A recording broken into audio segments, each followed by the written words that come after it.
నాటకం చూడాల్సి వస్తే ముందు వరుసలో కూర్చుంటాం. అదే సినిమా చూడాల్సి వస్తే వెనుక వరుసలో కూర్చుంటాం.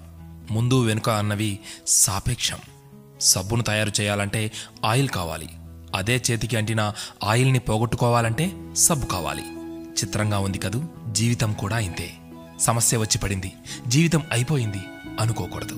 దానిని ఓ మలుపుగా భావించాలి. ఈ ప్రపంచంలో ఇద్దరు ఆనందిస్తారు. ఒకరు పిచ్చివాళ్ళు, మరొకరు చిన్నపిల్లలు. గమ్యాన్ని చేరుకోవాలంటే పిచ్చితనం కావాలి. చేరుకున్న గమ్యాన్ని ఆనందించాలంటే చిన్నపిల్లలైపోవాలి. తాళంతో పాటే తాళం చెవి కూడా తయారు చేయబడుతుంది. ఒకటి లేకుంటే రెండోది తయారు కాబడదు. అలాగే పరిష్కారం లేకుండా సమస్య కూడా రాదు. తోటా కంటే శక్తివంతమైనది మాట. ఒక్క మాటతో సంబంధం తెంచేసుకోవచ్చు.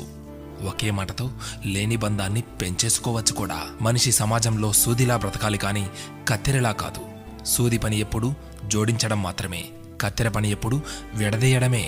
అందరినీ కలుపుకుంటూ బ్రతకాలే గాని కత్తెరలా విడదీస్తూ కాదు. నిజాన్ని మార్చే శక్తి ఈ ప్రపంచంలో ఎవ్వరికీ లేదు. కానీ ప్రపంచాన్ని మార్చే శక్తి ఒక్క నిజానికి ఉంది.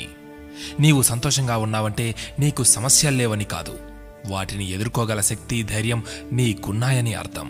స్నేహితుడిని నీ దుఃఖ సమయంలోనూ, యోధుడిని యుద్ధంలోనూ, భార్యను పేదరికంలోనూ, గొప్ప వ్యక్తిని అతని వినయంలోనూ పరీక్షించాలి. చేసిన తప్పుకు క్షమాపణ అడిగినవాడు ధైర్యవంతుడు. ఎదుటి వారి తప్పును క్షమించగలిగిన వాడు బలవంతుడు.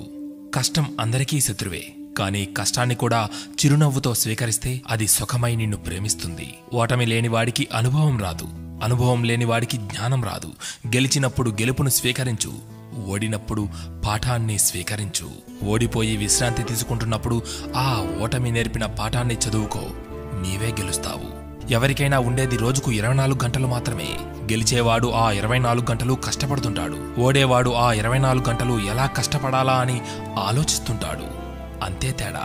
గెలవాలన్న తపన, గెలవగలను అన్న నమ్మకం, నిరంతర సాధన, ఈ మూడే నిన్ను గెలుపుకు దగ్గర చేసే సాధనాలు. నేను గెలవటంలో ఓడిపోవచ్చు, కానీ ప్రయత్నించడంలో గెలుస్తున్నాను. ప్రయత్నిస్తూ గెలుస్తాను, గెలిచి తీరుతాను. స్వయం కృషితో పైకొచ్చిన వారికి ఆత్మవిశ్వాసం ఉంటుంది గాని అహంకారం ఉండదు. ఏమంటారు?